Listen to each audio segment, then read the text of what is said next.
I received another message the other day talking about the Junky ukuleles that I recommend.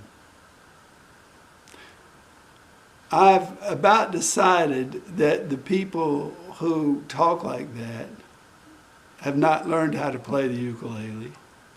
They are frustrated. They don't really know about ukuleles.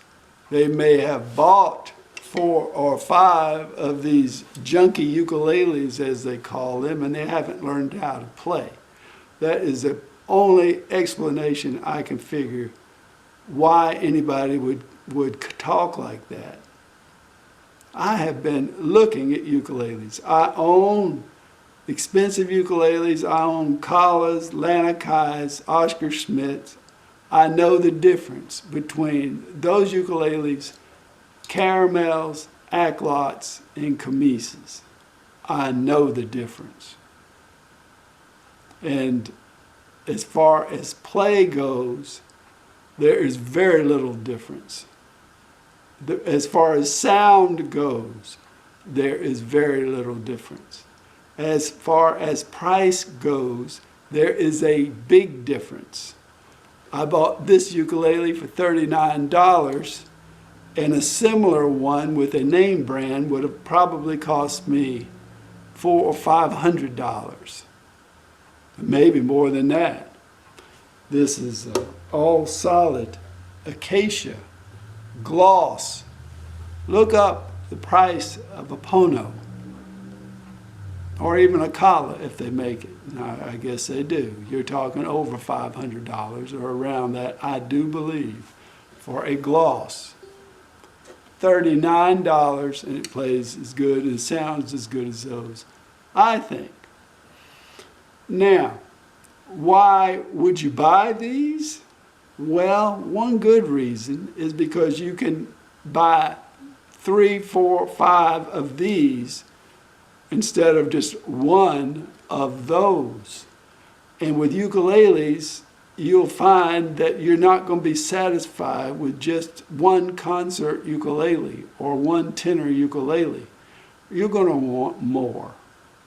And people who are not going to be satisfied with one ukulele had better buy inexpensive ones because the price will add up. When I first got started with ukulele about 7 years ago, I bought a bunch of them. And every one I bought was a Kala, a Lanikai, Oscar Schmidt, or another name brand, Luna, for example. And what I found happened, what actually happened was, after a year, I sold my entire ukulele collection, except for maybe 1 or 2. I remember I kept a soprano Kala Kiwi that I used to play for my mom, even though I couldn't really play. And that's the whole point. If you're starting out with ukulele, you may not ever play. You may fool around and you may give it up. And I imagine that about 8 out of 10 people that start ukulele don't persist over time. That is my thought. And that's probably the same figure for guitar or drums or any other thing. Lots of people start out, most people fall by the wayside. They don't have the stick-to-itiveness to learn how to play. And it takes a lot, I will tell you, to learn how to play a musical instrument. So, big reason is don't put a lot of money into the hobby until you know you're going to stick and that you really love it and that you can play. It will be many years before you could tell the difference between an inexpensive ukulele sound and an expensive one, I think. And I haven't been able to see much of a difference myself.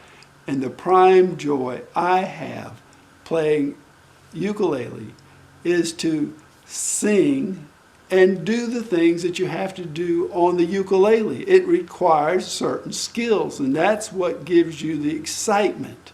Not listening to some beautiful sound on the ukulele is making. That's the truth. What you get is excitement and joy from doing the different things that you learn how to do on the ukulele. You and no one else can pick up a beautiful sounding ukulele if you're just learning and make a beautiful sound on it. You will stink no matter what you're playing.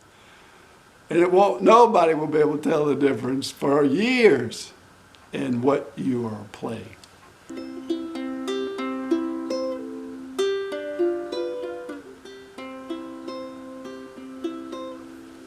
If you made this ukulele yourself, by your hand, the sweat of your labor, and the knowledge and skill that you have in your inner being, you would love this ukulele, as you would any of the caramels or Aklots or Kmises. But you didn't make it. You paid little money, so you don't respect the instrument. Shame on you, because you don't know.